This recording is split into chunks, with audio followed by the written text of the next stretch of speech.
I wanted to mention that the presentation will only focus on the construction of projects that are under 300 units. If anyone is interested in discussing the 300 unit plus developments, we could discuss that on an individual basis. Okay, so this presentation is meant to be a very general cursory analysis and will last about 35 to 40 minutes. Not everything in this law is set in stone yet, and there's still a lot of uncertainties which the City Council and HPD will eventually have to resolve. And at the end of this presentation, I'll leave about 10 minutes for questions.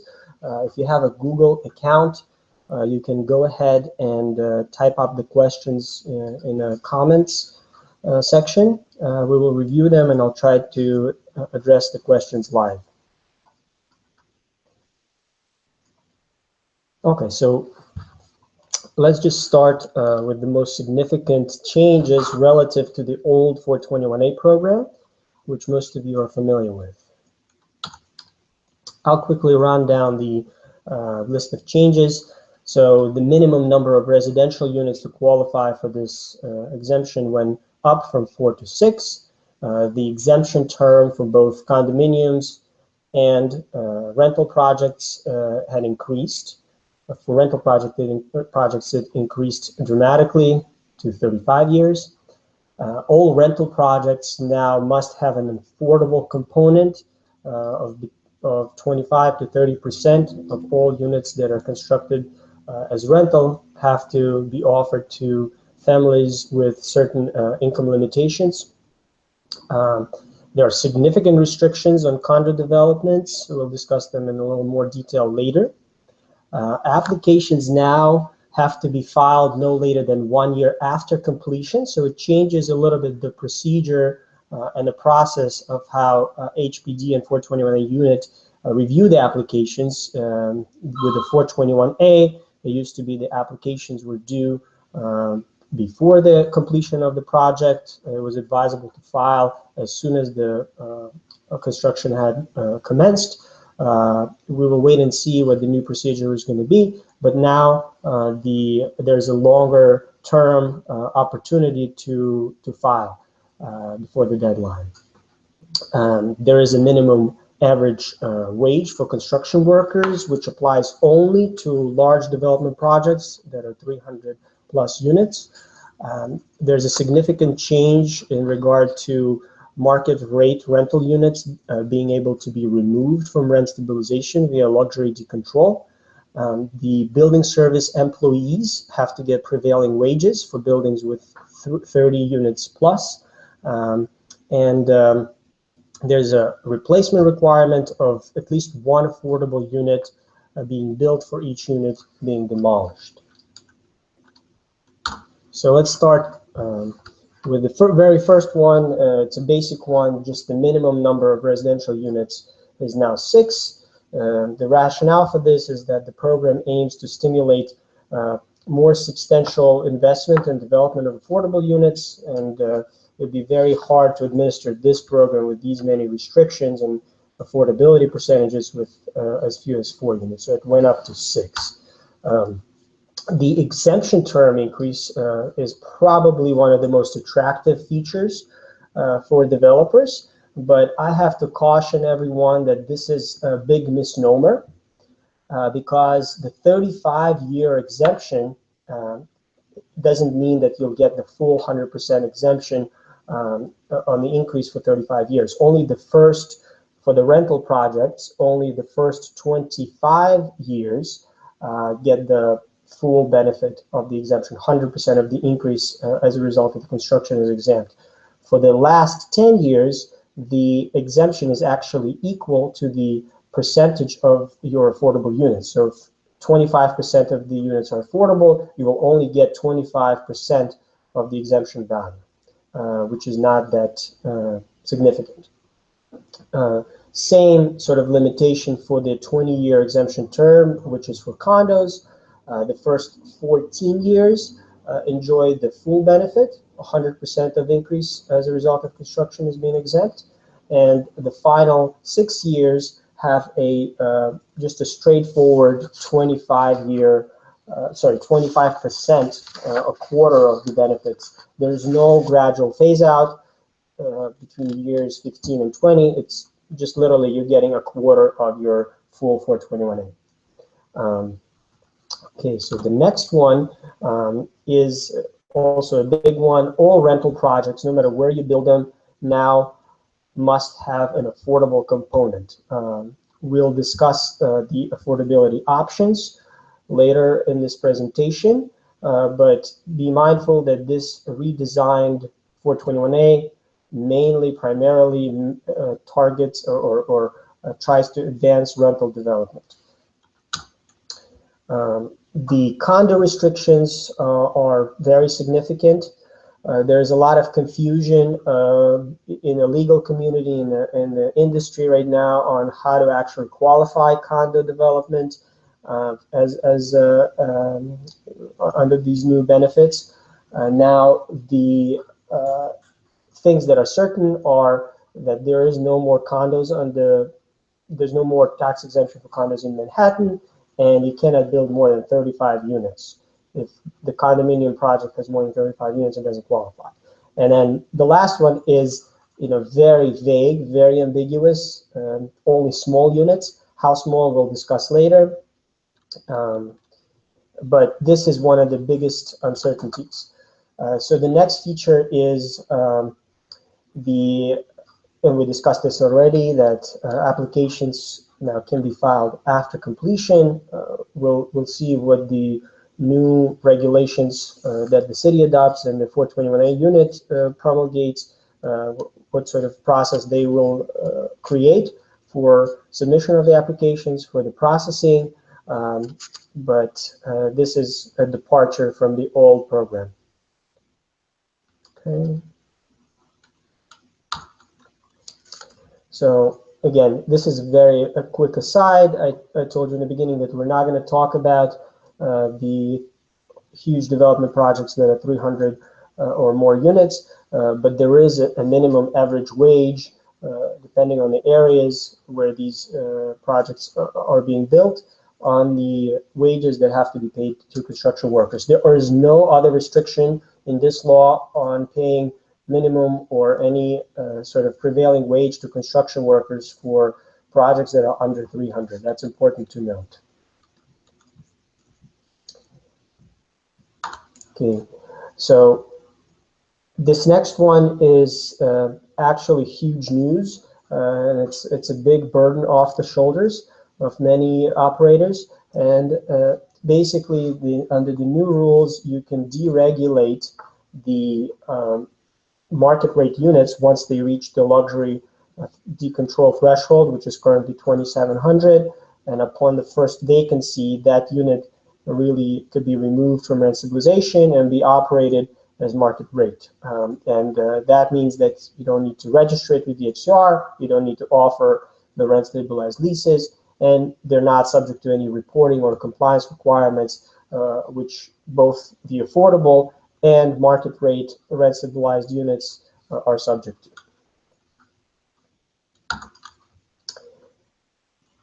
The next change is the introduction of prevailing wages for building service employees to buildings that are smaller in size. It used to be that only 50 unit plus developments would have to pay prevailing wages to building service employees.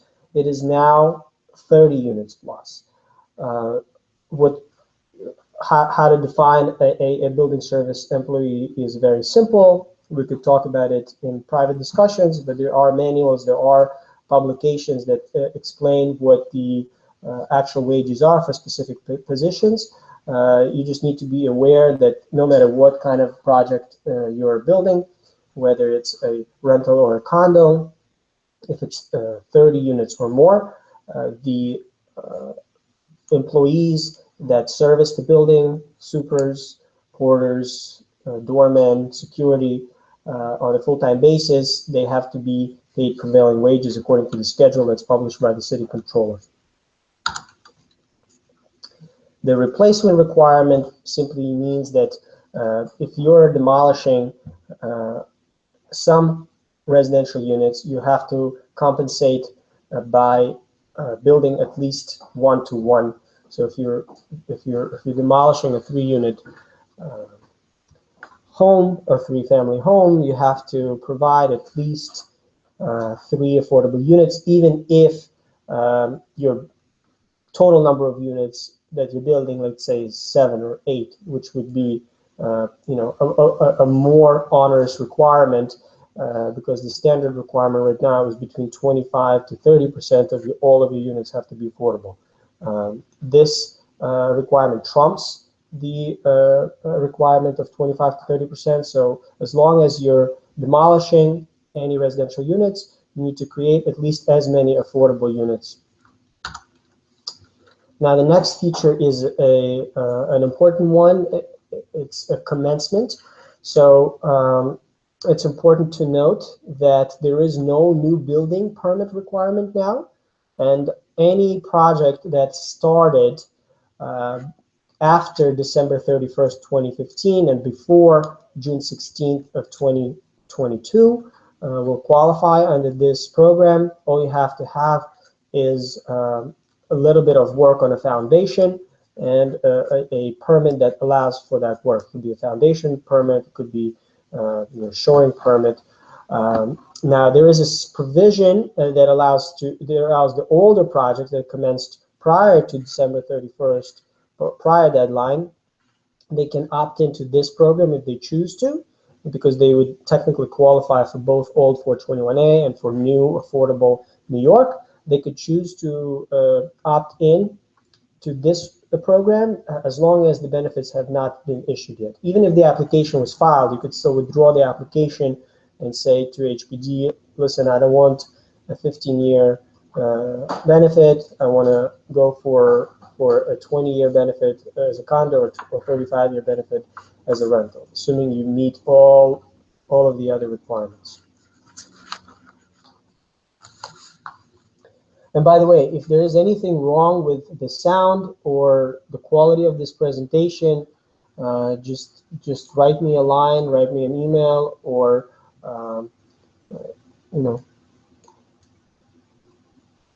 you could write a comment actually on this YouTube video. Now let's talk a little bit about the fundamental uncertainties. As I mentioned earlier, the city has to still adopt regulations pursuant to this law and create its own 421A rules. 421A unit at HPD will need to come up with their procedures to be followed by the applicants and their representatives. So there's still a lot of things, technical things, that need to be agreed upon and figured out. There are some exclusion areas that are being contemplated. There are statements in the law that there will be some exclusion. Areas similar to GEA, but they're not specifying what those areas are, and they apply to specific options for rental projects, and we'll discuss that in more detail. Now, with regard to condo eligibility, it's going to be the very next slide. We'll talk a bit about it in a little more detail, but there is literally no rational interpretation right now of this requirement of the maximum average assessed value of $65,000 upon completion of construction in order to qualify the condo project as as eligible for this program. Nobody could predict the assessment, and there's way too much responsibility on the shoulders of the city assessor that really doesn't have anything to do with exemptions, and their job is simply to appraise the building's value based on the criteria that is given to that person, and it's very arbitrary, and I think it's probably going to change or be clarified to give more certainty to developers. Now, the last one is really weird. It's hidden in the law, but it says that the city can actually approve and assign an agent, a person that will monitor compliance with the program, and they'll make you pay for it. So I don't know what that means, but it's in the law, and I don't know if they'll be able to actually effectively enforce it or force somebody to pay for an agent in charge with compliance. Okay, so now specifically with regard to condo projects, I just want to read the language of the law, and it states that affordability option D shall only apply to a home ownership project of which 100% of the units shall have an average assessed value not to exceed $65,000 upon the first assessment following the completion date, and where each owner of any such unit shall agree in writing to maintain such unit as their primary residence for no less than 5 years from the acquisition of such unit. So the second part of this provision is pretty clear. When unit owners purchase from the sponsor, they have to agree in writing that this apartment will be their primary residence and that they won't be renting it out for 5 years. The first part really had already caused a lot of uproar in the developer community because it's really impossible to predict what the assessed valuation is going to be. When our firm writes opinion letters, we use our best judgments and we look at the history and we look at the comps, but there's really no certain way to know ahead of time, especially 2-3 years ahead of time when you underwrite the project, whether it's going to be assessed on average above or below $65,000 per apartment.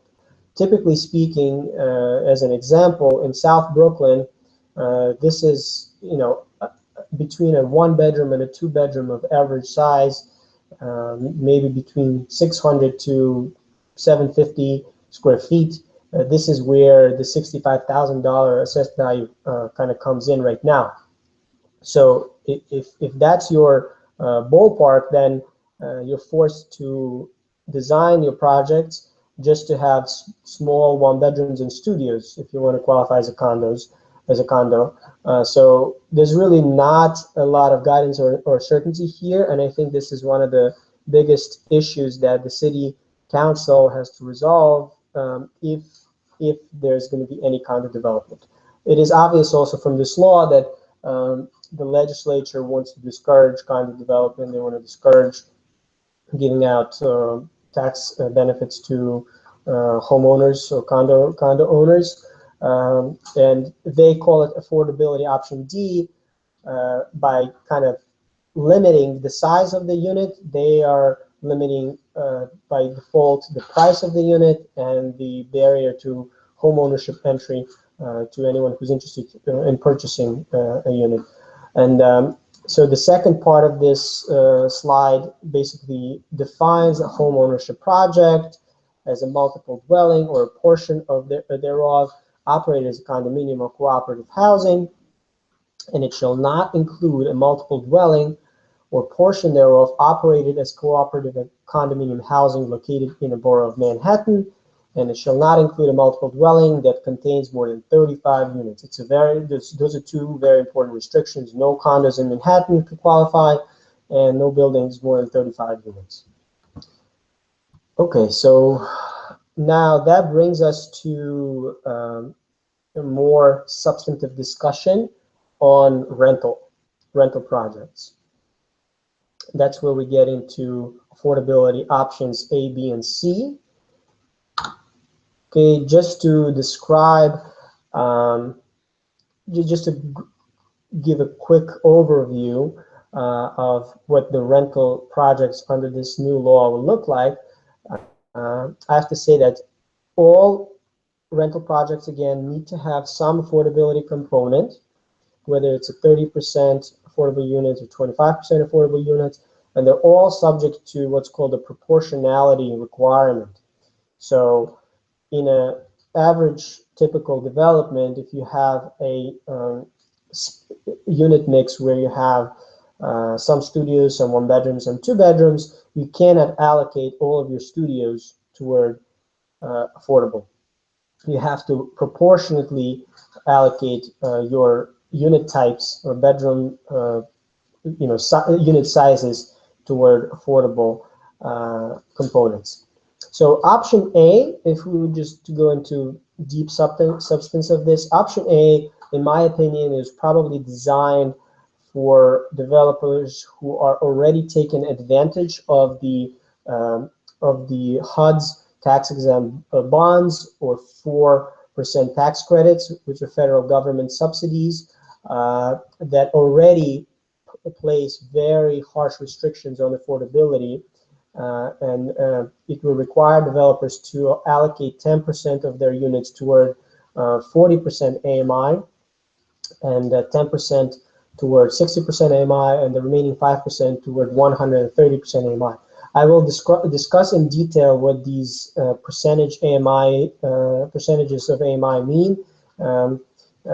It's basically just the level of income for the families to whom you need to make the units affordable. To an average developer, it doesn't really matter what those income levels are. What matters is what rent can you charge for a studio, what rent can you charge for 1-bedroom, 2-bedroom, 3-bedroom. And based on the 2016 data, at least, I'll just share this screen with you right now. For the AMI bands that are applicable to this particular law, they're highlighted here in red color: 40% AMI, 60% AMI, 70 and 130. These are the rents on average where a tenant is responsible for paying utilities. These are your rents, as an example, at 40% AMI, a studio, you cannot rent it for more than $635. On the other end of the spectrum, for 130% AMI affordability band, your rent cannot exceed $2,063.75. A huge, huge difference. So when selecting your affordability option, you have to be very, very careful, because once you opt into one of these options, you can't opt out or change it later on. It's very important to pick the right one that works for you. So I'm going to go back to the slide and finish up the option A. So in option A, if you choose that, you cannot use any other government subsidies, which includes the inclusionary housing or other subsidies that you could take advantage of, other than these tax-exempt bonds and 4% credits. Honestly, I think unless you're already developing and used to developing with these 4% credits, the option A might not be for you because of very, very strict restrictions on the income here and very low AMI. Option B is a lot more reasonable, and you can combine option B with other subsidies, any other subsidies, including inclusionary housing, and have no issue. It is interesting that the spread is completely different here. So 20% of your units have to be affordable to 130% AMI, which, by the way, in most out-of-borough areas of New York City, 100% AMI pretty much equals market. In some areas, it's even above market. So this looks like a very attractive option. Let's quickly look at option C. And then after that, I'll show you with specific unit mix and specific numbers what rents could be charged to meet these affordability requirements. So option C looks on the surface as the very, very most attractive one, where all affordable units have to be affordable only to 130% AMI, which, as I mentioned, is very close to market, if not above market. Now, two caveats here: cannot benefit from any government subsidy whatsoever. Cannot combine this benefit with anything else, and also you cannot use this option in Manhattan south of 96th Street. And then again, it says any area established by local law, and this is one of the big uncertainties as well, because there's no way to tell right now what those new geographic exclusionary areas will be that will disqualify the project from using option C. I have a suspicion that it's going to be very close to the existing GEA areas that are there right now in the existing 421A, but we really don't know. So there's a lot of uncertainty in this option. If you're underwriting the project right now, I wouldn't really use this option. Let's look at what kind of rents could be charged under some of these options here. So I had a client earlier this morning in my office who's underwriting a project with 33 units, and they're building 8 studios, 21 bedrooms, and 5 2-bedrooms. So the total number of units is 33, and we could see how this how each option works with the rents, with the current 2016 rather rents. A very important thing to note about these percentages: when the city says 10% of the units have to be affordable to 40% AMI, they always round it up. So if 10% is 3.3, they will round it up to 4. So under option A, if we go back to the slide, under option A, 10% of the units must be affordable to 40% AMI, another 10 must be affordable to 60% AMI, and finally the 5 have to be affordable to 130% AMI. So let's look at this spreadsheet one more time.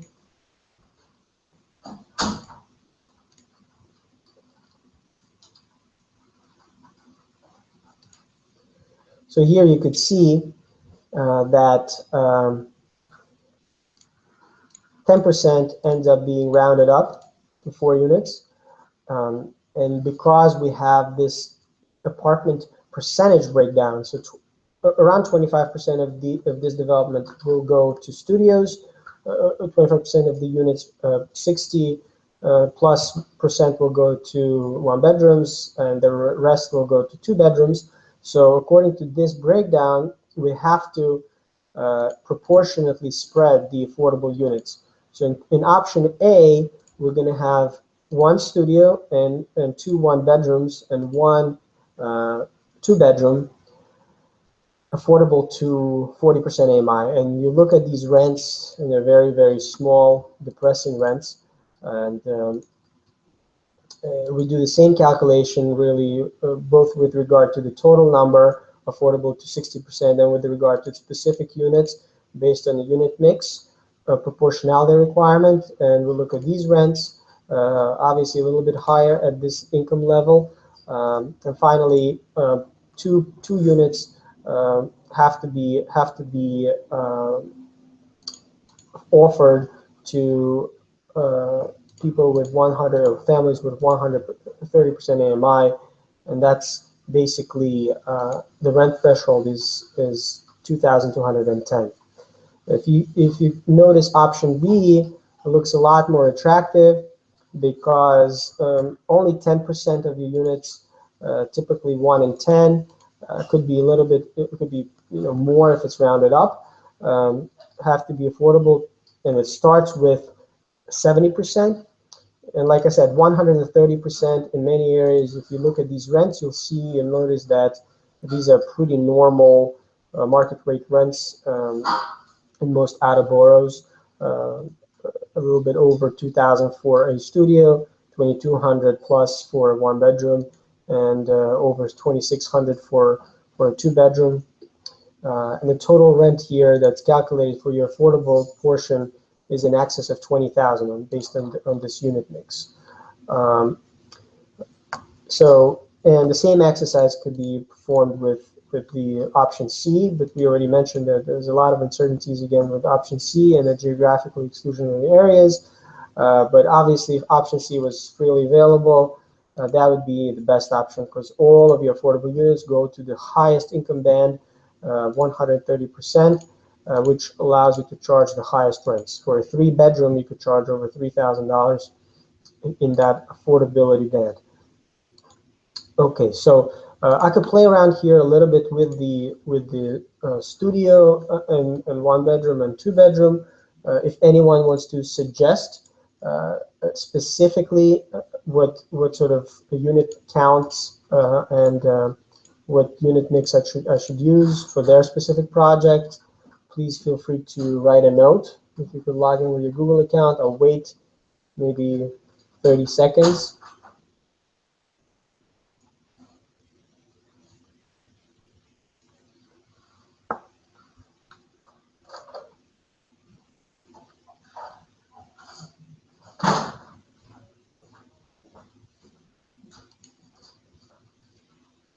Okay, nobody wants to volunteer. So let's say we're going to have 10 studios, 15 1-bedrooms, and 4, let's make it 8 2-bedrooms and 4 3-bedrooms, total 37. So the numbers here changed. Again, as you could see, 10% of 37 is 3.7. It rounds up to 4. It's much better than rounding up from 3.3 when you have to give up relatively more units. So it does make sense to have these calculations to get as close as possible in your total number of units to get to whole round numbers.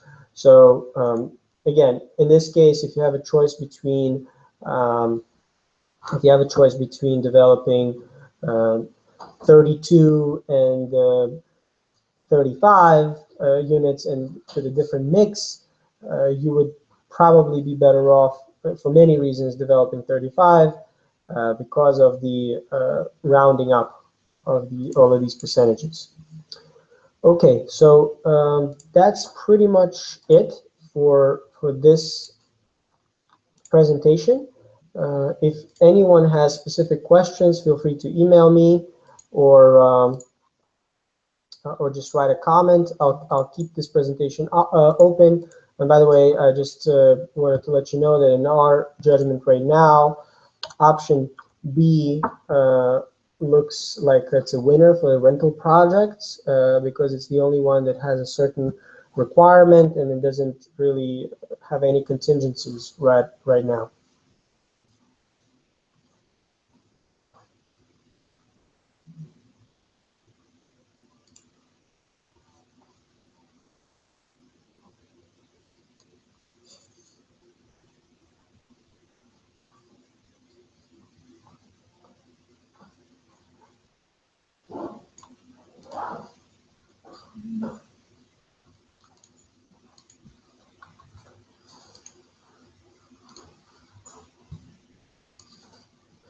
Okay, I would like to thank everybody for joining this presentation. I'm available to answer questions. Feel free to call me and write to me. And I'll be looking forward to hearing from every one of you.